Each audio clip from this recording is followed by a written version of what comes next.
the childless 50-year-old women working to bring more arts and crafts to the backgrounds of congressional hearings. Next, we take a look at the hot college protesters wearing masks outdoors to signal that their opinions are stupid and should be dismissed, while others claim to be taking part in the protests just to practice being homeless upon graduation. I'm not gonna live in my parents' home. Make room under the bridges. It's your daily dose of misinformation, pulled from a lightly hemorrhoided asshole. It's today's Run Your Mouth! What is up, everybody? Welcome back to another episode of the Run Your Mouth podcast. If someone in the chat could do me a favor and just let me know if you heard the intro, because we are going to be playing a lot of videos on today's episode. I hope you guys have nice Mother Day plans. If you don't, if you got a dead mom and you're all depressed and you're not sure what to do on Mother's Day, buy yourself a Hallmark card. That's a good show. Tonight, 6 p.m. at Williamsburg Comedy Club. Old Man Hustle. It's a good time. I got a stacked lineup. Some of my favorite New York City comics. And other than that, Porch Tour is in action. The inaugural, the kickoff party will be next week. Bring your hamburgers, bring your coolers, bring your beers. We're going to be out in Florida having ourselves a good time. Live podcast with Clint and myself in West Palm Beach. Bring your fancy cigars, bring your cocaine, bring your I don't know where I'm going. Guys, Porch Tour, it's in action. That's enough. Listen, we got a dense episode. Sometimes on this thing, we got all sorts of funnies that we're going to throw at you. Today, we've got hard-hitting news analysis because there's a lot of random shit that came across my feed, and let's get into it. So what do I got up first? Hold on. First on the docket is... Oh, apparently AstraZeneca is getting withdrawn from the market because of low demand and an inability to have governments forcibly take the product. And that will make for the low demand. I don't know why you can't just, leave it on the market for no one to take, but they're formally withdrawing AstraZeneca. And then here's a weird one. FTX says defrauded customers will be fully paid back. Crypto is on such a boom right now. I'm getting back my Gemini money. I mean, those Winklevoss buttfuckers are going to steal it from me at some point. I know that that's what's going to happen. Will I continue to leave my funds on Gemini like a jackass instead of getting my own little wallet thing? Of course, because that's what I like to do with my investments. Instead of spending my money, I like to pretend like I'm investing the money or keeping it in cash, and then at some point you lose it to inflation or getting defrauded by somebody along the way. That's all investing really is, unless it's in your own company. Either you're really good at actually selling, taking your profits, riding a bubble, getting the fuck out of it and screwing somebody else over, or you sit in the thing too long and then you're the guy getting screwed. And then what do you do when you take the profits? All of a sudden you got to sit down, you got to call up your accountant, you actually got to do the math on the taxes. Here's a hot take. I actually think, all right, if you're getting paid as with like stock options or otherwise, I understand capital gains taxes. Like if you were using stock or investment sales as your actual job compensation, I understand why there should be taxes on that, and it should be taxed the same as everything else. If you've already made your money and you're already a slave to the system and you already had to pay out the government its cut when you earn the money, if you go invest that money and then there are returns on it, you should not have to pay anything on the returns on that. That should be in other words, if you pay taxes when the money's earned, whatever you go and do with that money, that's your business. The government shouldn't get a cut from it. But anyways, back on point, you got Sam Bankman-Fried, went to jail, had this giant Ponzi scheme. And can you imagine if Madoff, I don't know, had some asset on the books that they turned around 4 years later and they're like, hey, this thing's booming right now. We can actually pay everyone back their money. So odd case. I don't know. Do we let the guy out of jail? Do you let him just kind of brush it off and everyone's like, thanks, buddy. You actually made me some money. I mean, it's weird with the Gemini thing. All of a sudden, I think I'm actually coming out ahead. There I was. I thought that they defrauded me out of all the money that I just clicked a little button and decided to stake. And they worked it out. The Winklevoss buttfuckers, they worked it out in court. And all of a sudden, all the money's coming back. And here in the FTX case, I don't know how. I guess they had enough Bitcoin on the books that the thing doubled, tripled in value. And now all of a sudden, the thing's in the green. And they're apparently going to be paying everybody back. Can you imagine being in court sitting in jail for a Ponzi scheme that actually worked out? Because that's the whole thing with the Ponzi scheme.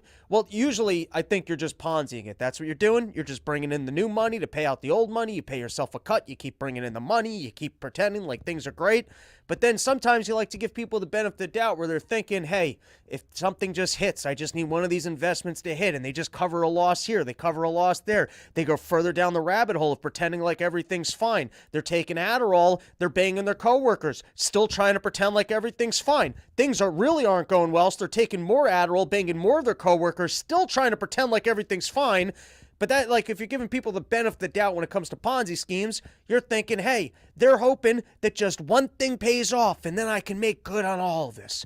And then most of the time that never happens. But in this case, FTX, Sammy Bankman-Fried pulls off a win, probably still going to sit in jail. If he could have just kept that thing going 6 months longer for the Bitcoin rally, he could have paid everybody out. But, and now, what do you guys think? What is this going to do to Bitcoin prices? You think people are going to start cashing out when they actually get returned all these assets? I'm just going to leave my stuff on Gemini till the Winklevoss buttfuckers steal it again.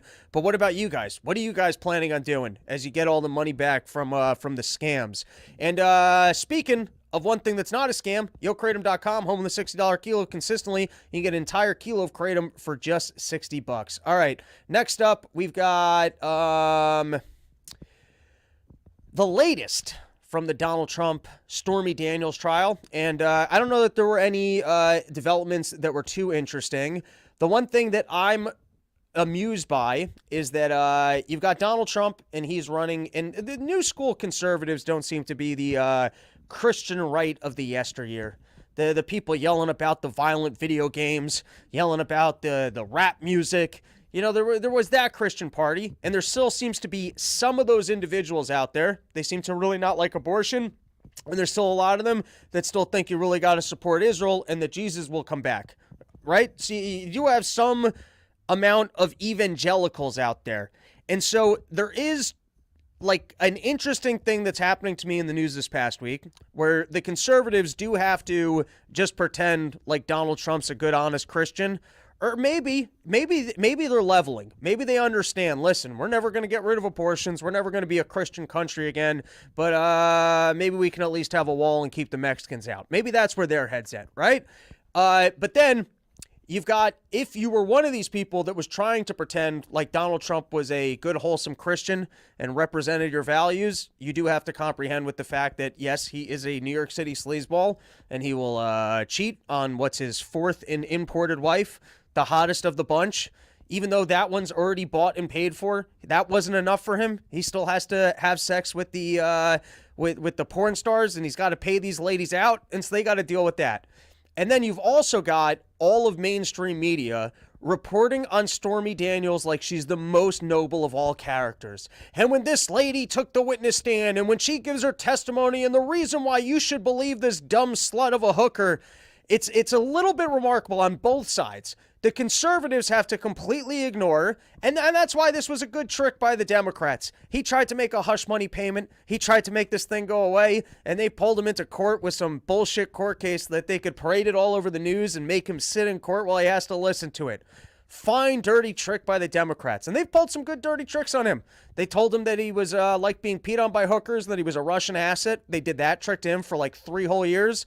Then they pulled the whole COVID thing on him, where his instincts were right on that. He got duped, but his initial instincts of, hey, let's just keep being, going to work and just being the U.S., I feel like his initial instincts were right, and then they screwed him on that. They sent everyone home. They told him they were all going to die, and he's like, I've got this vaccine that's going to work, and they said, you'll never have a vaccine that works. And then he gets out of office, and they go, everyone better take this vaccine because it totally works. And then Trump's like, that's our vaccine. And then all the conservatives turn around and they're like, yeah, but that vaccine sucked. Why would you even want to take credit for that vaccine? So anyways, they're winning on the dirty tricks.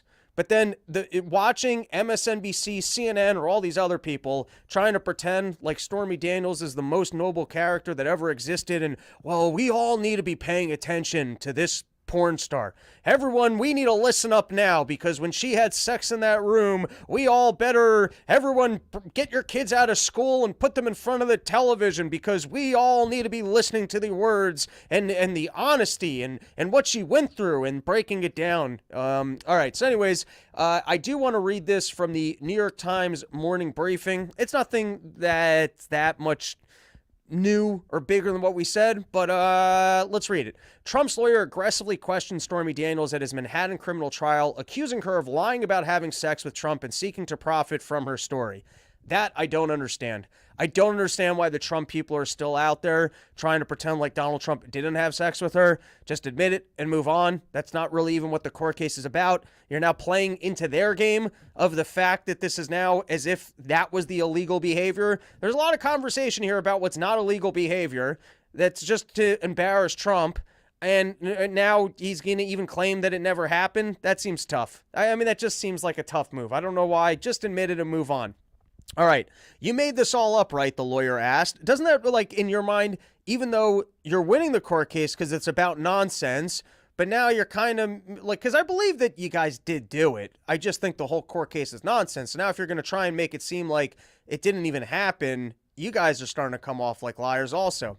You made this all up, right? The lawyer asked, suggesting that Daniels, an adult film actress, knew how to create phony stories about sex. Daniels replied that if her story were false, she would have written it to be a lot better. All right, we're neither here nor there. Over 2 days, Daniel testified for almost 8 hours. Trump glowered during some of it, but later appeared to be dozing. The line for courtroom seats was long. One man said he arrived at 3 a.m. Maybe I got to get outside of this courtroom. Maybe I can find one of these people that was actually there and find out what happened in the 8 hours of testimony, because like I said, we keep getting this boring drip, drip, drip, drip, drip. All right, a former White House aide testified that she saw Trump sign checks in the Oval Office and helped arrange for Michael Cohen to visit in February 2017. Cohen has said that he and Trump discussed the hush money payment to Daniels there. The judge denied a motion to let Trump publicly criticize Daniel now that she's done testifying in a second motion for a mistrial, chiding Trump's lawyers. All right, there you go. Trump, he still has to just sit through it. He has to take it. He's not even allowed to comment. Now, for all you people, as we watch the system turn against Donald Trump, and that's what gets you rooting for him. That's where you start looking at Donald Trump and you think the guy's the underdog, and you're like, good, let him win just to say fuck you to all the liberals, just to be a stick in the mud for the system. But then every once in a while, he actually gets a chance to express his point of view. And then you're like, dude, you're the same as everyone else. So this was a headline. Trump again and repeatedly denounces Jews who support Biden. Former President Donald J. Trump made 3 different statements on Thursday suggesting that Jews who support President Biden were betraying their religious and cultural identities, signaling, at least to me, maybe he'll get us out of the Ukraine mess, but I don't think his stance on Israel is going to be any different than RFK or Biden. Now, this was impressive. You know, Donald Trump, they got him stuck in court. He's not allowed to talk. Let me tell you, I do an hour of this show. I don't have to play to a live audience, and by the end of it, I'm done talking. It is nap time. It is time for some snacks. It is time to sit on my couch, stare at the floor, and recollect my thoughts. The fact that Donald Trump has this much energy, we're not going to listen to the whole speech. It's exactly any topic that you mention. Well, that'll be great. I'll fix it. It's wonderful. You know what he has to say on everything. But the fact that he can do it for an hour and 30 minutes straight, and apparently over 100,000 people showed up for this. This was the classic thing that he changed by putting the audience behind him, because the news never actually wants to show how big of a crowd he was. So this forces them to actually showcase that people want to be there listening to Donald Trump. How many people do you think Biden can pull, or how long do you think Biden can even talk for? But here, you got to give the man credit. After being stuffed in court for an entire week, unable to campaign, he is able to do an hour and a half here. Just for fun, why don't we listen to some random moments, and you can just expect, like I said, whatever it is, what they're doing, it's horrible. I will fix it. Great. We all know what he says on every single thing. It's basically insert something in the middle and the 4 words that he always says around it. But here we can listen to a couple random moments because, as I said, it is impressive that the fact is just able to go for an hour and a half, no script, nothing. Let's give it a listen. And there's nowhere else I'd rather be this beautiful evening. It is a nice one, right? Then right here on the Jersey Shore at the world-famous Wildwood Boardwalk. Great. Obama came in and he'd make a speech and he'd leave. Bush would come in, he'd make a speech and he'd leave.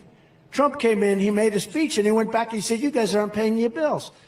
And when I went back the second time, I couldn't do it the first time. I was in office for about two hours. You know, it's hard to go 2 hours, like I think it was my second meeting was NATO. And it's hard to go immediately. But I said, I'll be back in about 6 months. And when I came back, I said, you're not paying your bills. And they looked at me, they said, well, you mean to tell me, because I said, you got to pay your bills or we're not going to protect you with NATO. And the press, the fake news went crazy. And you're talking about, hey, they screw us on trade, and then on top of that, we take care of their military. Mr. Governor, right? That's what we're doing. I think it's very apropos. Did everybody enjoy that? Don't enjoy it. You should be scared by it. You shouldn't enjoy it. That's enough. An hour and a half. I'm just impressed that the man's able to go that long. All right, let's take a couple comments. We got Benjels coming in. If Christian evangelicals are the reason for U.S. support for Israel, isn't it odd that they're unable to push a single other issue on their agenda? Good point. I would think maybe it's that they're actually... It's like winning cohorts. They're aligned with enough other interests. Like, let's say they're just 10%, but they're hardcore on Israel. So you combine that with the other interests for Israel, and all of a sudden you've got enough winning juice behind it. Or maybe that's secretly the thing that they care the most about, and so they pretend like the rest of their agenda is not going on so that, you know, it's the old fake compromise move. All right, let's move on. We've got Johnny Rico saying, I lost all my Bitcoin. I'm sorry about that. See if you can refind it because it's up again. Mustard jeans. I guess we're all no coins here. That's what the orange pills call it. I don't know what you're talking about, but fair enough. Okay, this is the one he brought the blacks out on stage. I mean, that's not the way I would describe it. It was Lawrence Taylor, one of the greatest NFL players of all time. But, you know, sometimes you read the comments live and then you don't realize you shouldn't be reading them until afterwards. All right, all this with my first cup of coffee this morning. Oofta. All right, what do I got next? I think I have more from the most recent presidential coverage. So here's Trump attacking RFK Jr., which seems like he must actually see RFK Jr. as a threat. Let's hear what Trump has to say about RFK. RFK Jr. is a Democrat plant, a radical left liberal who's been put in place in order to help crooked Joe Biden, the worst president in the history of the United States, get reelected. A lot of people think that Jr. is a conservative. He's not. He's more liberal than anybody running on the Democrat side. A vote for Jr. would essentially be a wasted protest vote that could swing either way, but would only swing against the Democrats if Republicans knew the true story about him. Jr. is totally anti-gun, an extreme environmentalist who makes the Green News scammers look very conservative by comparison. A big-time taxer, he wants to tax you.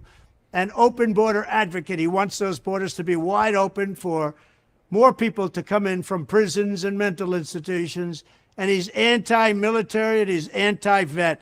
He's an extreme liberal. He's radical left, and radicalized also are his family. They'll never allow him to be a Republican. They've said that we will not let him be a Republican. And his chief funder is the VP candidate that nobody ever heard of, except her ex-husband, who's been stripped of a big chunk of his cash. And he knows exactly what she's... It's interesting that I guess RFK is making enough headway in the race that Donald Trump even needs to address him. I would have thought that Donald Trump would do what he did kind of with the Republicans when they were trying to run campaigns, when they were trying to win the nomination, when they were trying to debate, and he just went, you're all losers. There's no reason for me to even... But I guess RFK is making a big enough of a stink that Donald Trump's coming out, guns a-blazing, letting you know he is absolutely not a Republican, and here's all the ways that he doesn't represent your values, and so absolutely don't think that you're going to be voting against me and for that guy. It's going to be interesting to see as things heat up and as Biden can't campaign, if RFK Jr. is able to make enough headway that they have to actually contend with him in a debate. I thought it was interesting the way that RFK was polling earlier on when I would talk to my relatives who weren't even aware of him or his presidency. I wonder how much discontent there is in the system right now of people that hate both candidates, and when they start to learn about the RFK Jr. thing, if they might actually get excited, and if maybe he's a more serious contender in like a 30% polling category then, and this is interesting to me that Donald Trump, even this early in the election cycle, is actually willing to even address him. And now we've got Biden. You've got Trump, full of energy. He's out there, can hold people's interest, doing a rally for an entire hour and a half. And now you've got Biden trying to explain to us that the economy, it's really good, man.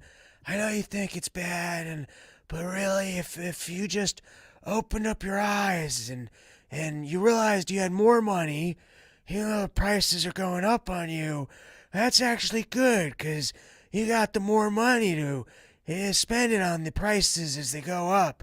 And they'll get you more, and then the prices, they'll go up more, but then you'll have more. And so here we go. We played this on Part of the Problem, which I think we'll be releasing today as well. But just in terms of seeing that Biden has no chance in this race, zero ability to try and sell himself or what the Democrats have been doing over the last 4 years. Here's him, and oddly enough, the press willing to ask him about inflation.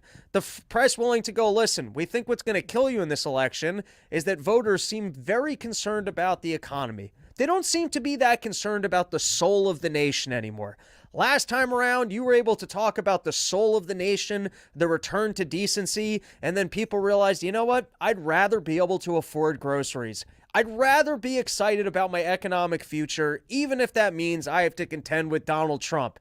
And so they're going, listen, we don't think you're going to get away from the fact that the economy doesn't seem that great. Here are some questions. And then these people, they're not good with follow-up questions. Usually you ask them once, they state some bullshit, news anchor moves on, and then they go, all right, I covered that. But then 2 follow-ups, they start to fold a little bit more. A 3rd follow-up, total crumbles. Here we go, Joe Biden. So when you talk about the economy, of course, it is by far the most important issue for voters. No sound on my end. It's also true right now, Mr. President, that growth last week far short of expectations. That's an odd one. Consumer Usually confidence, I maybe can hear no sound, surprise, and you guys can't hear sound. Does this one still have sound? RFK That one Jr. still has sound. So when you talk about the economy, where people all right, whatever. Go watch Part of the Problem. We played that video. We did a breakdown. I don't know that I was going to say anything that when you different talk here. about the economy, you guys of can course, hear it it, is and by just far. I can't hear it. Well, that's odd. Anyways, moving on. Let's talk about Marjorie Taylor Greene's failed efforts to get rid of the Speaker of the House, Mike Johnson. Firstly, you guys like this little romance brewing between her and our boy Thomas Massey?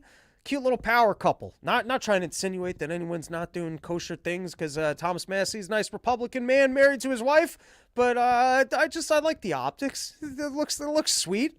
He's got her back there as she rants and tirades about her inability to get rid of Speaker Mike Johnson, which, they ousted McCarthy, which was probably a blunder because he ended up with the same thing with Mike Johnson.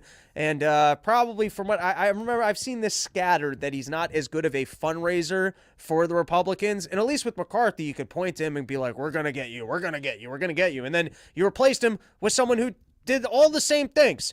And then you showcase the fact that you can't get rid of that guy. You've got some winning coalition of Democrats who will support Mike Johnson and the Republicans that will, to make sure that the deep state and war machine will continuously get their money. But Marjorie Taylor Greene, she did try and oust Mike Johnson. Kudos to her. And let's listen to this on the House floor. The form of the resolution is as follows. Declaring the office of Speaker of the House of Representatives to be vacant.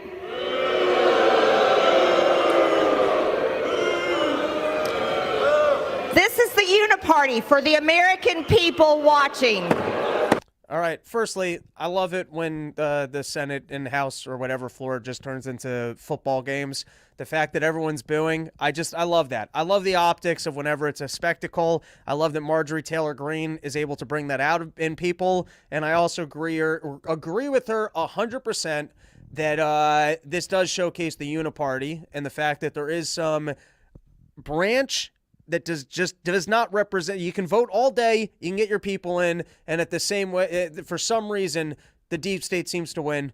The Ukraine war will continue to get its money. You won't get the wall.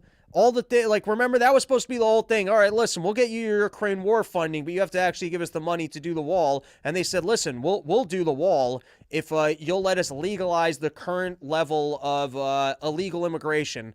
and still continue the parole and everything else. And somehow, despite what actually might have been, you know what I mean? It's like, all right, we shouldn't be continue to funding the Ukraine war. And if anything, the Republicans should make a real stink about that because it's not popular with the American people and will probably help them win the presidential election. You know what else is really not popular with the American people? It's the fact that there's people pouring over the border. And so the fact that you guys can't use your presence in Congress to force some of the agenda that people actually care about, and then you got Republicans who are not voting Republican, seemingly just endless money, spend it all. I agree with Marjorie Taylor Greene completely here. Gentlelady will suspend. Those in favor say aye. Those opposed say no. In the opinion of the chair, the ayes. For what purpose does the gentleman from Kentucky seek recognition? I request the yeas and nays. There you go. You can see who vote. The yeas are 359. Continue to support the Speaker of the House. All right, next up.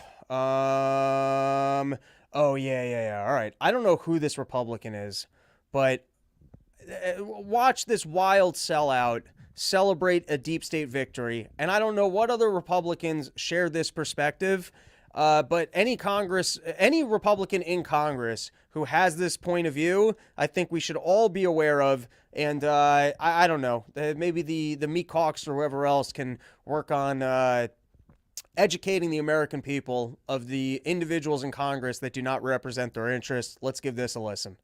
New York. Oh, Moscow Marjorie has clearly gone off. Are you guys able to hear this one? Why am I not able to hear the laser. sound on this? But, this is type no good. of tantrum is absolutely unacceptable, and it does nothing to further the cause of the conservative movement.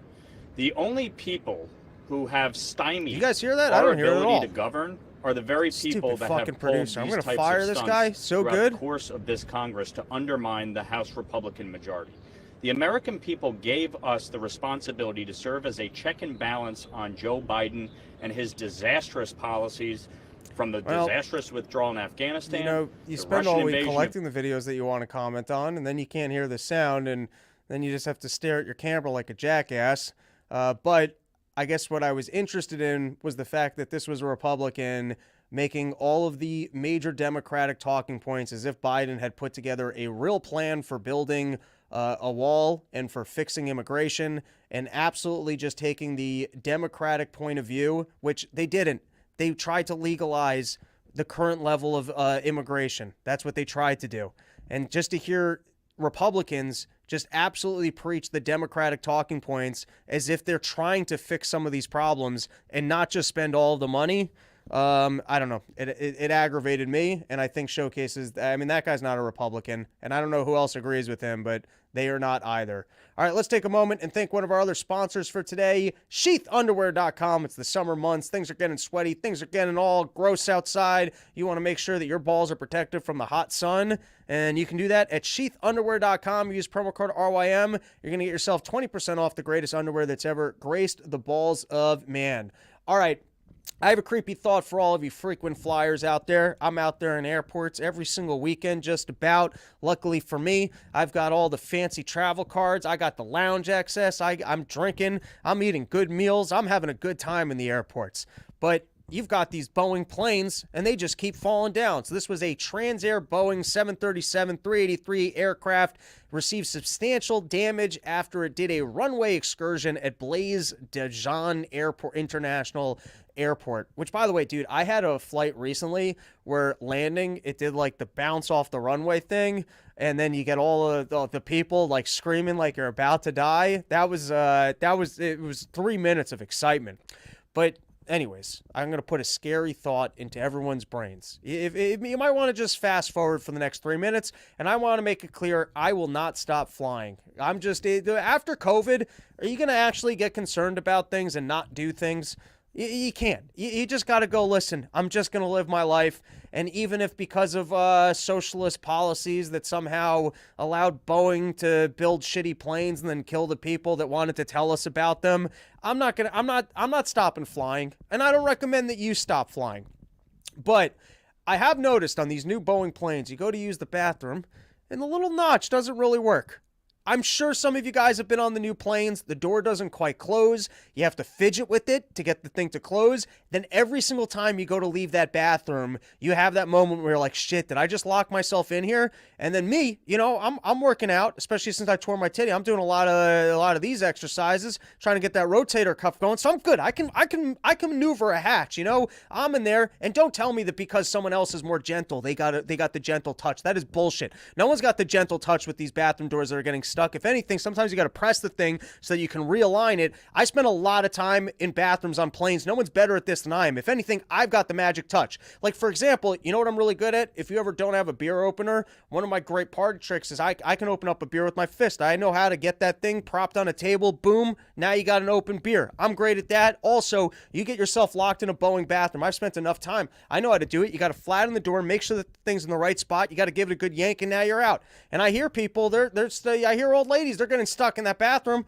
And that's the thing that I'm trying to say is I only interact with one door on these planes, and they fucking suck. I mean, they were clearly designed improperly. There's only one door that I interact with on a plane. I mean, sure, maybe you could say the latches, but that's not really a door, and I'm not interacting with the plane door. And I'm just saying the bathroom door seems like a pretty simple door. And if every time I'm interacting with that door, I'm wondering, why is this so hard to close? And then why, once it's closed, is it always seemingly stuck? Is that representative of quality across the entire plane? That's a creepy thought. There was a great movie that I watched about BlackBerry, and now I don't watch TV at home anymore, but I watched a lot of movies on flights. Like, I don't think a new movie comes out at this point that I'm not watching. And there was this movie about BlackBerry, and it had the guy from It's Always Sunny in it, who was excellent in that film. But there was this thing at the beginning of the film that was kind of a running through line of cheap quality items and the little things that could be fixed. Like the guy, he's irritated by this hum in a phone when he's in an office, and he's able to quickly fix the hum because it was just cheap Chinese production. They didn't have all the screws tight, and that irks the guy. And then by the end of the movie, he ruins his company because he becomes less interested in quality control, and he does manufacturing in China, and he gets a broken phone, and he opens it up and he fixes the screw, and he just recognizes that he's going to have a problem, and he puts it out anyways, and there goes his company. So there you go. I had this sick thought when I'm sitting on the plane of, hey, if that door doesn't work, what other doors don't work around here? And I remember the first time I got into it, I was like, maybe this is the one plane that's got the bad bathroom door, but I was like, this door is really bad. How badly are they fucking up these planes that this bathroom door makes this little sense? And I've complained about bathroom doors in the past. I've done footage of these shower doors in fancier hotels where sometimes they're just see-through, so you can look into the bathroom, and you got to watch the other comic that you're on the road with take a dump, and nobody wants to watch their partner take a dump. Like, I guess maybe if you got a sexy partner, maybe you want to watch them in the shower, but you'd rather, like, I don't want to watch you shave in there or whatever. Like, just make it that I don't have to see you. And then sometimes you have these hotel things where the part where the water comes out, they're building just slip and falls. That's what they're doing. They're trying to kill old people that somehow survived COVID by getting as much of the water from the shower onto the bathroom floor so that people will slip and fall and die. And I can look at that and just go, why would you have built 10,000 hotel rooms like this? And then I just got into one Boeing plane the first time with that little latch in the bathroom door that was hard to close and hard to reopen. And I'm just thinking, all right, this is a stupid design. What else? Maybe I was like, maybe that's a one-off. And now that I've been on like 15 planes with that exact door, you got to start thinking, ooh, what else is going wrong at this airline? And I don't know if I ended up covering this on the last one. I think it was in the leftover section. But second Boeing whistleblower Joshua Sean Dean dies suddenly from mysterious severe infection. Do you think they're going to take out all 10 whistleblowers? Or are these the juiciest of the whistleblowers? The ones that they got to get rid of? You think this court case is ever going to happen of what's going on at Boeing? But like I said, I'm not going to stop flying. And that's why, buy your port store tickets, people. All right, let's take a couple more comments. Runaway Slav, absolutely get loaded before you're board your flight. If any of you are reading this, find an excuse to order a Long Island iced tea or two. Long Island, I haven't had those since college. Long Island iced teas are a poor man's game. I like a whiskey on the rocks these days, but, because I don't really do go-mo drinking anymore. It's more like I don't want to feel anxious and like I'm going to die drinking. and then like you just kind of like even out. It's almost like smoking cigarettes. It's like you're just even, not anxious drinking, but like college drinking was go-mo drinking. You're like, I don't want to get fucked up. And then you could walk into a place and just order a Long Island iced tea, and the bartender would go, all right, I see what you're going for here, and then mix every single alcohol into a glass, every single clear alcohol into a glass, and then there's no iced tea. It's like Coca-Cola. They throw some Coke in there and some other things so that it's sweet and you can down it. That was a poor man's game. We used to go to this bowling alley in Jersey with the fake ID. I'd have 2 of those in an evening, and that was a nice time. Boeing paid Indians $9 an hour to write their software. I'm not joking. I mean, the corporate greed, if that's true, like you got the. I mean, or maybe Indians are incredible at software and just willing to work for $9 an hour, and all of us are dumb that we don't just go to India tomorrow to hire people to do everything that we need because they're brilliant and horribly underpaid. Or maybe we all really need to start saving more money because as more people realize how qualified Indians are to do exactly what we're doing for significantly less money, there won't be jobs for any of us. Jay Nate saying Boeing is not safe to fly with at the moment. All right, well, I'm just going to keep doing it and pretend like it's not a problem. JJ, AT at the moment would. All right, we've got a couple more comments. We'll get to the next one. Slip and fall planes. Or bourbon sour make a flight better. I don't need the sweets in there. Just be a man. Throw it on some ice cubes and drink it. And that's it. You don't need all. It's a whiskey. Unless you're drinking shittier whiskeys, in which case work things out in your life that you can drink better whiskeys. I bet Robbie can do a good Boston accent. All right, maybe. All right, what do we got next? We got more show for you. Next topic. What do we got? This is Dr. I think her name was Lena Wang or whatnot. And hopefully I can hear the sound on this, because if not, we're going to have to make an adjustment, because I do have like 4 other videos I wanted to play. There does seem to be an odd shift in people trying to pretend like they weren't involved in trying to sell COVID to all of us, and now trying to be on the right side so that they continue to have jobs in the media and pretend like they're trustworthy individuals, and completely 180ing and pretending like they weren't the exact people who sold this shortly. So let's play this, and hopefully I can hear it. And if I can't, I don't know. We're going to have to make some sort of an adjustment here. And I actually think this is one where the public health and scientific community has a lot to blame. Because at some point, they began, essentially people got the message that if you care about public health at all, or your fellow citizens, you have to be masking. You have to believe in masks and vaccines. And if you are not doing these things or are even questioning whether we should have mandates, then you are somehow anti-science or anti-public health. There were topics that we now know are actually, they're not. Let's just pause here. Isn't it great how she's describing other people? That was you two. You two were the people that did that. It's like, I don't know, if someone locked you in prison and then the guard realized you shouldn't be there and then opened up the door and said, isn't it horrible that someone locked this door on you? You did it. You're the person who did it. I once had this experience. I got thrown out of my high school, which at the time I wasn't too pleased about, but I deserve it. I was smoking weed. You can't do that at your religious high school. And I remember the day I came back, the principal gave me this big phony hug. Oh, it's so nice to have you. I was like, you're the guy who kicked me out of here. I didn't have to be out of here. You're the one who did it. And that's the way that guy, he was a shitty politician with his high-paid principal job at the school that didn't teach me anything and took my parents' money. And it's the exact same card here. It's always the way they do once they're black. We're even more upset about this than you are. It's exactly what Biden did in that. Oh, I'm even more upset about the prices than you are. And it's the exact card that they're playing here. Yeah, the reason people don't trust us is because somebody told them back then that if they're not following the science, then they're doing this, and then it turns out that that wasn't really the science. And so we can't really blame these people for not trusting us, because somebody else was out there saying that if they don't listen to the gospel of the science that turned out to be wrong, that was you. And here, we can continue watching because you can actually see her when she was the person doing this. Not controversial, but they're more debatable, as in we should have a robust scientific conversation around them. For example, natural immunity, which actually is a thing. But for a long time, it was taboo to bring it up for fear that you might be called an anti-vaxxer. And so I think that public trust has been eroded, yes, by people who are perpetuating misinformation and disinformation. You mean you?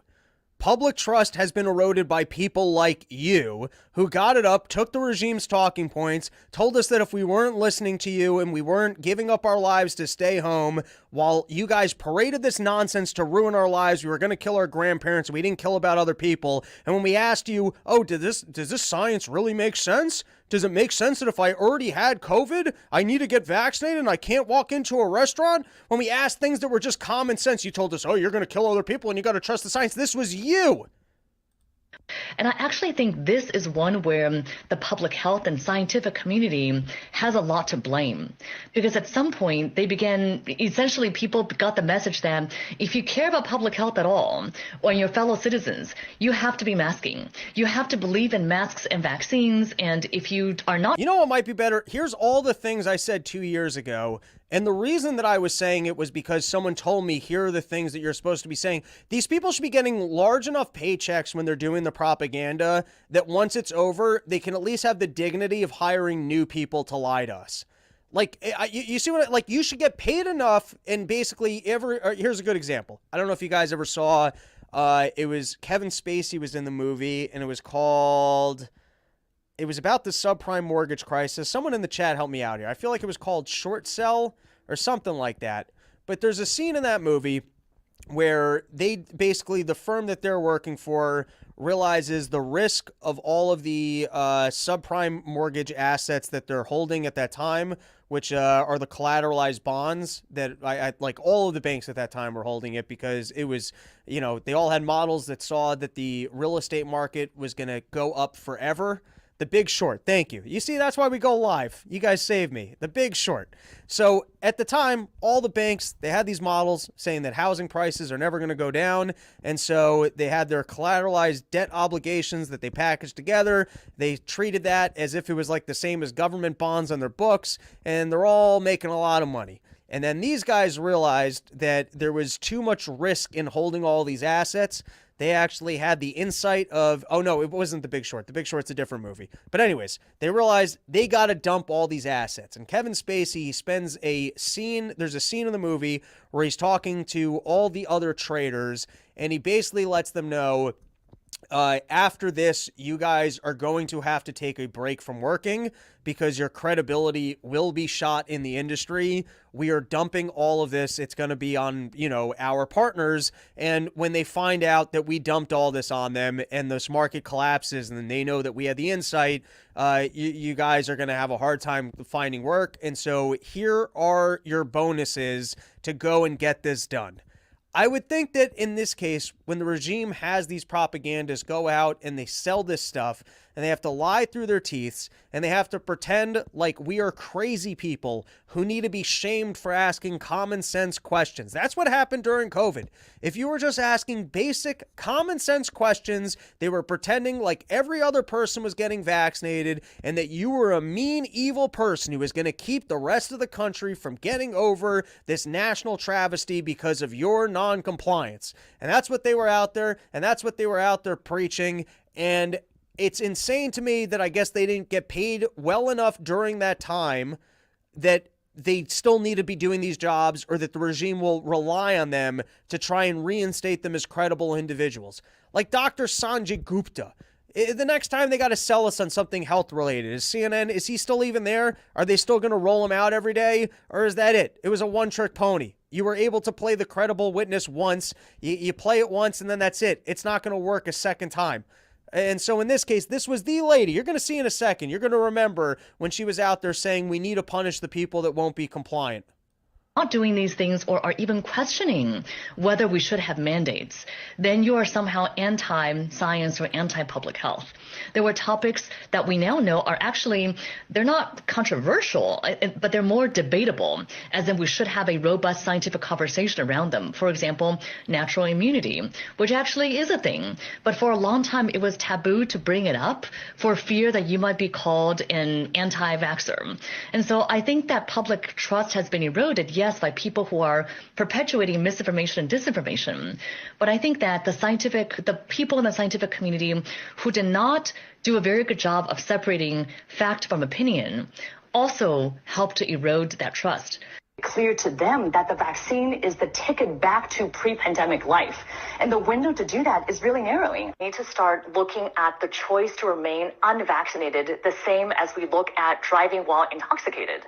That you have the option to not get vaccinated if you want, but then you can't go out in public. I don't think it goes far enough. I think this is what's needed in the middle of a pandemic. And in fact, I think the Biden administration, if anything, could have gone even further. The honor code was never going to work, that when vaccinated and unvaccinated people are mixing, unless there is proof of vaccination, everybody should still be wearing masks. And so I actually support what the CDC is now doing, which is going back.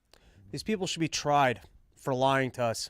I watched these earlier videos of this lady on the news, and either you were unable to have common sense, and so therefore are never a credible person, doctor. You should apologize and give up whatever license you had. If you were a doctor, which I believe you were, you should go, my God, I am too stupid to possibly help people who are sick. Here is my license. I'm going to go pursue some new lifestyle. And maybe a public apology on that level, you'd go, okay, the lady realizes she's actually admitting to her stupidity.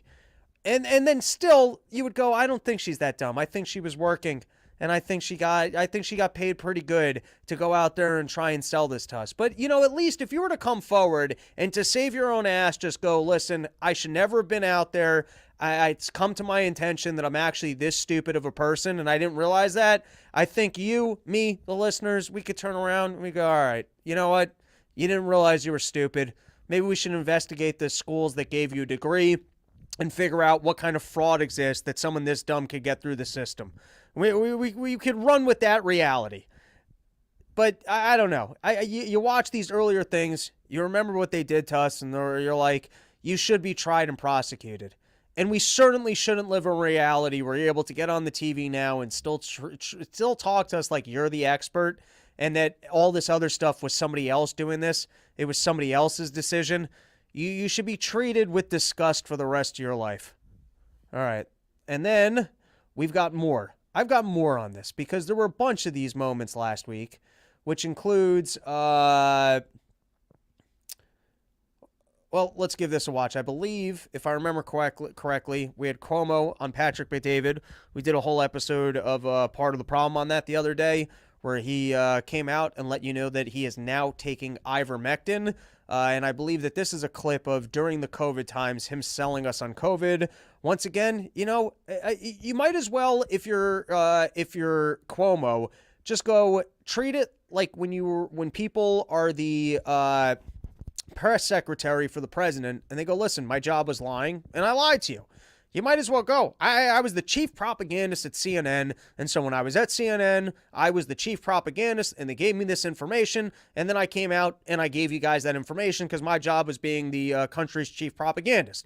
But now I'm actually the expert in how propaganda works. I no longer have the job as the chief propagandist because for some reason, the regime turned their backs on my family. We did our part. We went out there and we sold COVID, and then for some reason, they decided to say that my brother had engaged in sexual assault or whatever the proper term was for that, and then all of a sudden, once he leaves office, the court cases just disappear, and then he gets ousted. So, you know, that's what he should go. Like, listen, I did my bidding for the regime. I was the chief propagandist, and then that mafia, for whatever reason, here's where my family fucked up, and they threw us out of the system. They don't want us to be a part of it anymore, but guess what? That frees me up to actually be honest, and I want to get my vengeance on these people, and so here's the way the thing actually works. And then you go, oh, wow, this is interesting.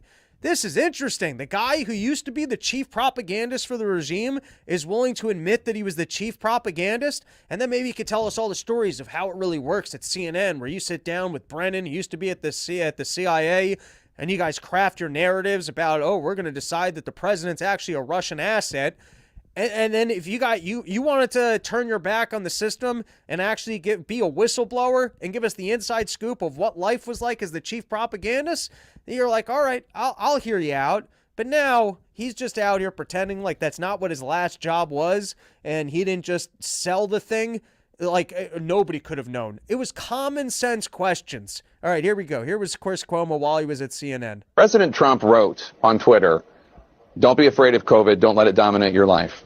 Don't let it dominate your life? In terms of responding to a comment like that, it's gross. It's okay to be afraid of COVID, and it's okay that it's dominating your life. Everyone should be afraid of COVID. You shall know the truth, and the truth shall set you free. I can't come in, Mom. It's because of this flu thing. We won't be free of this pandemic until we listen to the acknowledged truth. Listen to the scientists. Science is truth. You know, science is truth. What is the impact to public health when people are openly questioning the science? I might have gotten this wrong. I guess this is just clips from the news during COVID times. I think I got this from that guy Joshua, I forget his handle, who was on and was talking about some of the trans science stuff. I'd have that guy back on again. He was great. There was a different video of Cuomo basically talking about how foolish people were being on ivermectin that was making the rounds. So this video, I guess, is more just clips of them selling us on the panic of COVID during COVID times. And then after this, we'll listen to Dr. Deborah Birx, who is part of the White House counsel and one of the doctors that made all the decisions in terms of selling us on the pandemic and selling us on the vaccines, and her now talking about a 9/11 style commission to basically cover it up between you and I. But anyways, let's continue watching this because we can all feel that rage. Relive the COVID era. Now is the time to do what you're told. By not hearing the truth, by not listening to the scientists, they are prolonging how bad the economy will be. When I see somebody out in the world who's not wearing a mask, I instantly think you are a threat, or you are selfish, or you are a COVID denier, and you definitely haven't been vaccinated. So you're wearing a mask? Are you vaccinated? I am triple vaccinated. So why are you wearing a mask? Seek out the scientists and listen to their advice. Listen to scientists. Listen to the scientists. Trust the experts. We're going to trust science. We're going to trust the experts. Parents who say, well, I need to do my own research, makes you think of that cartoon I saw of the tombstone that said, I did my own research. All right. Now, we're going to watch a little bit of this, and then I'll jump ahead. But you have Dr. Deborah Birx. You guys might remember her from this show because she was the person that admitted during it was either a congressional hearing or testifying before the Senate that the vaccine was never tested for infection. When they were out there and they were selling you, hey, if you take the vaccine, you're not going to get sick. She was the one who later admitted it had never been tested for that purpose, and that when they sold you on the fact that you weren't going to get sick, they were lying to you. And now we're going to watch the beginning of this, and then we're going to jump ahead. But now she's talking about a 9/11 style commission, which I'm all for. But you know who doesn't get to call for it? The people that were involved. You know what? Oh, I'm just as upset as you are. You were the person that did this. You're the person that didn't get up and go, hey, I'm actually the doctor, and I reviewed this. You know, the people you're supposed to trust, the people who are part of the government agencies who are the best doctors and the best at reviewing this. Well, I'm actually that person, and I'm here to tell you that this isn't going to prevent infection. That's not what it's made for. But you didn't do that at the time. And so are you coming forward to rat on somebody that prevented you from doing that? Is that because you don't seem to be doing that here. You seem to be saying that some other government agency needs to come in and look into, well, you were there. Why don't you just tell us what happened? Why don't you tell us why it is that you didn't give us that information at the time that everyone was on the news saying this is going to keep you from getting sick? And on top of that, when I hear people talk about 9/11 style commissions, I hear cover up. That's what I hear. I hear what happened with that guy who ran the investigation into Crossfire Hurricane, who apparently was also the guy who ran the investigation of Gitmo and turned around and went, yep, everything's fine here. I mean, some mistakes were made, but all of our protocols are good and nobody should be in trouble. That's what I hear. I hear us going, oh, don't worry. The government agencies that failed us horribly we're going to have another government agency that's going to review it. And so you don't have to worry about it. Look, you trust the system because they reviewed it. And yeah, some mistakes were made, but no one's going to jail and no one's in that much trouble. Here you go. Does our government have documents that reveal where COVID really came from? That's what a congressional subcommittee said today. They're investigating the origins of COVID-19. They demanded more transparency on classified State Department documents. When did the State Department get these? Right? Says right there, this is the question to Blinken. But is this stuff that was given to Blinken, or did they have this in the last administration too? Either way, we got to get to the bottom of this lab leak theory, don't we? Did China really cover it up? It would have been interesting 4 years ago. Remember when we had Sam Parker on the show, let us know that COVID was going to be a big deal 3 weeks before New York City shut down, and then he was like one of the first people that was censored off of Twitter, and you realize, wait, they're just going to censor people off of Twitter? I mean, that's when this was interesting. Or when the director of the CDC stepped down because he was saying that there was a lab leak theory, and or that it seemed reasonable. The guy with the big mutton chops was out there going, hey, it looks like this was leaked by a lab. And then he gets removed from being the head of the CDC. And then you got Fauci. Nobody's saying that. I mean, sure, there's the guy that we just fired, but nobody's saying that. Nobody here really thinks there could have. I mean, this is really interesting journalism 4 years ago. Does our government have documents that reveal where COVID really came from? Ooh. That's what a congressional subcommittee said today. They're investigating the origins of COVID-19. They demanded more transparency on classified State Department documents. When did the State Department release BS agendas? I don't know why I'm playing all I've this. always felt Here that we go. Deborah we Brooks. could know where this thing came from, but China just doesn't want to comply. You think it's as simple as that at the end of the day? Well, we knew that from the beginning of the epidemic and the pandemic that China wasn't being transparent. If you remember, they were telling WHO that there was no human-to-human transmission when they were having their hospitals overrun with people with symptoms. So this lack of transparency existed with SARS. It existed with COVID. I'm hoping we learn our lesson and that like-minded countries get together and form a real treaty of sharing information. But at the same time, I've called for over and over, just like you, a 9/11-like commission where all of this is laid out and there's transparency with the American people. When we talk about... She's describing a cover-up, okay? We need someone who we know and trust who can go in there and say, oh, yeah, a couple mistakes were made, but the system's perfect and you should trust in the future and no one defrauded you and no one goes to jail. Rebuilding trust in science and data and information, it starts with transparency. What mitigation worked? What about the vaccines? What about long COVID? What about lab leak? And are we taking precautions to prevent? Good point, Mr. Mike Badnees. We knew that at the very beginning. Yeah, and were you out there saying it? A future lab leak? Because people are working with zoonotic viruses every day in multiple labs across the globe. And so what practices are we changing?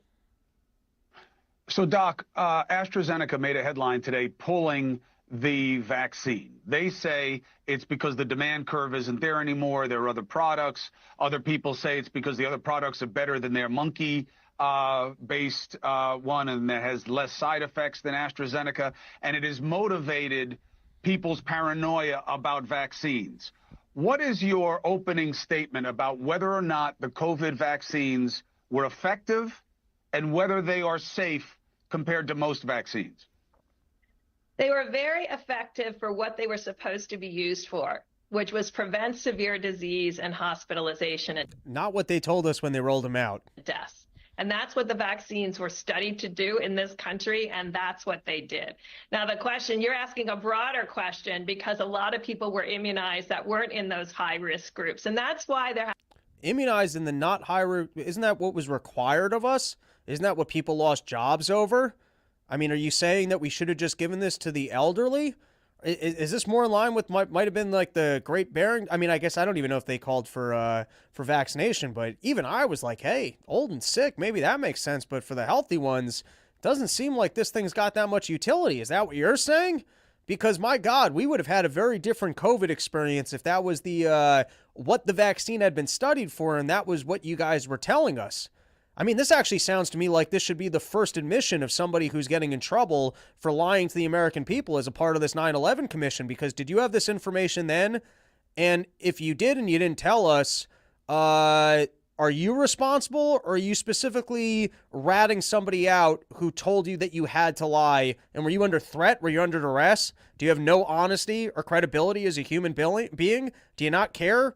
I mean, you're supposed to be like one of the big doctors, and people like nurses are losing their jobs, even though they have natural immunity.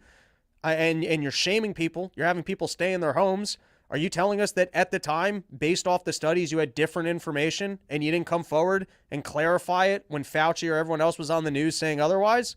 I mean, this should be the first part of your 9/11 style commission is who threatened you to not share that information, or the jail cell that we're preparing for you because you knew all of this and let us do the COVID thing in the way it was done.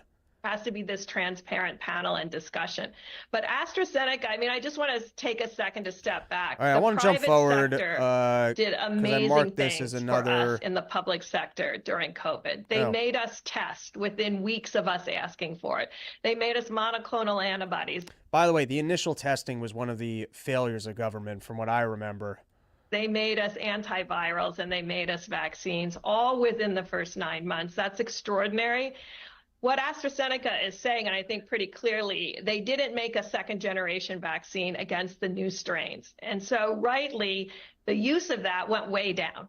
And so they should be saying, we're not going to make the new strain. And so we're not any longer going to make. All right, that's enough of that. We got Guy Harding coming in. Rough episode, buddy. You meaning that the topics are harsh, or we're more all over the place than usual?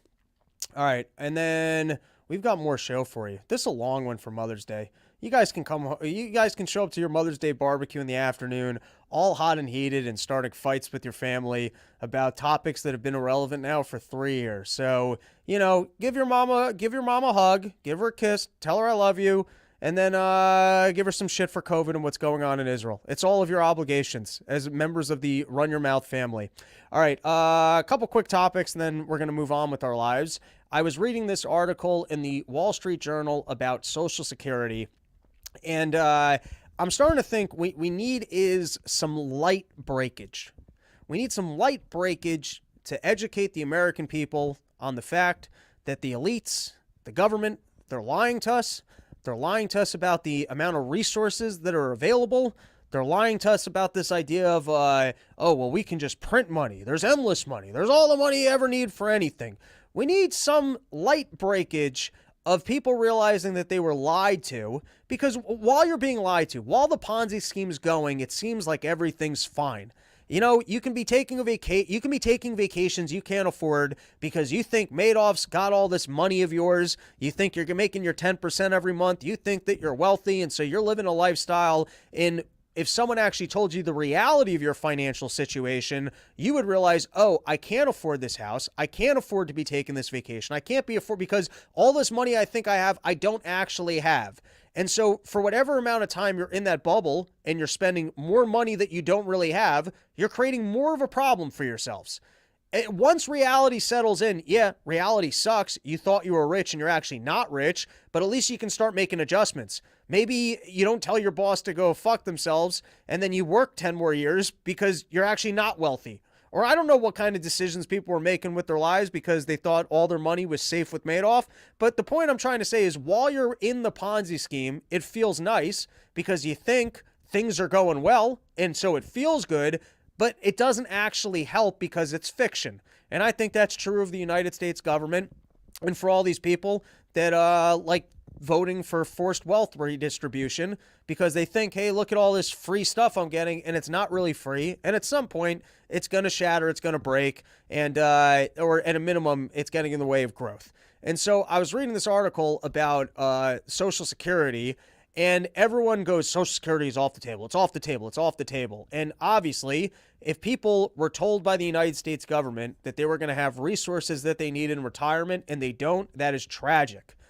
But learning the lesson that all of those politicians lied to you and that they are lying to us when they're telling us that they are actually planning for the future and that they have our best interests in mind might actually be a good breakage for change. Like, even if we were to come together and go, all right, we're stopping Social Security and we're going to figure out what amount of our taxes are going to go to like the current people in retirement, and then even people 10 years from now, you're not getting it, you better work, and let everyone be outraged and vote all the fuckers out.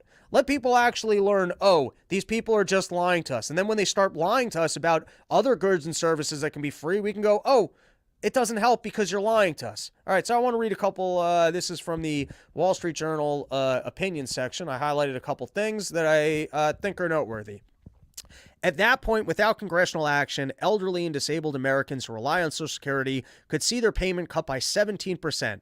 Congress could avoid the crisis by raising a payroll tax, trimming benefits, or some combination of the two.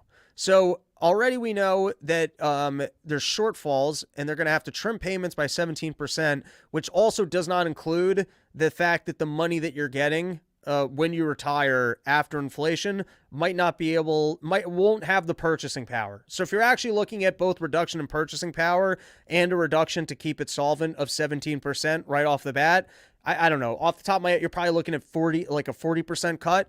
All right, next thing that I highlighted. Putting the combined trust funds on track to depletion in 2035. Not that far away from the trust funds being completed. All right, and now here's what's worth noting about the Social Security trust funds. But money sent to the trust funds didn't sit there. Instead, Social Security technically lent it back to the rest of the U.S. government, which then used it for anything from military funding, operations, paying back bondholders. In return, the cash the government gave to the trust fund, in return for the cash, the government gave the trust fund special IOUs, which at the heart of our government system is Dumb and Dumber. It's Dumb and Dumber. Oh, those IOUs, that's just as good as cash. You can open up those briefcases. Where did all the money go? Don't worry, those are IOUs. We're worm farmers. That's as good as cash right there. So for everyone who's trusting the government system and they got our best interests in mind, just know at the heart of the system is briefcases of IOUs. Don't worry. I mean, sure, we spent that money and we sent it off to Ukraine, and a lot of it just ended up in world leaders' pockets. But those IOUs, that's as good as the money right there. Which brings me back to my point of maybe we need something small to break just so that people realize, yeah, you're being lied to. I got some Israel stuff, but I don't really want to do it. Leftover show. We'll keep this one for the next one. We'll call it there. It's a long episode, dense, hour and 15 minutes, hour and 6 minutes. We got all into all sorts of stuff, and that is our show. Everybody, listen. ZephHemp.com. Use promo code RYM 25% off. You get yourself off the lotion to massage your lover's titties. You use promo code RYM at sheathunderwear.com. You get the greatest underwear that's ever graced the balls of man. And if you really want to be prepared for the economic doomsday, you own Kratom.com. It's a nice time. That, and guys, you got to come out and you got to come to Porch Tour. It's like the annual pilgrimage for Run Your Mouth listeners. We're going to be all over this country, and come have a beer with me in a backyard. Bring some sandwiches as tribute to the king, and support Porch Tour. And then lastly, if you're in New York City this Sunday, 6 p.m., I got to check with the club. The New York City is a tough market. I draw people all over the road. You try and do easy shows in New York City, right in the hometown of Brooklyn.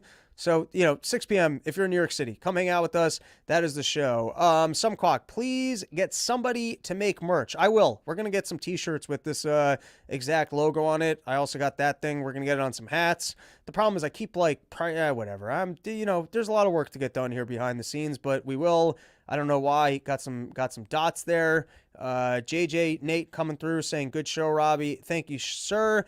Token Chronic, thanks for the news ammo to show the family and friends the stupidity we went through. You are welcome. That's right. Hug your mom and then yell at her. That is our episode. Hope to see you guys at some of the live dates. Summerporchtour.com.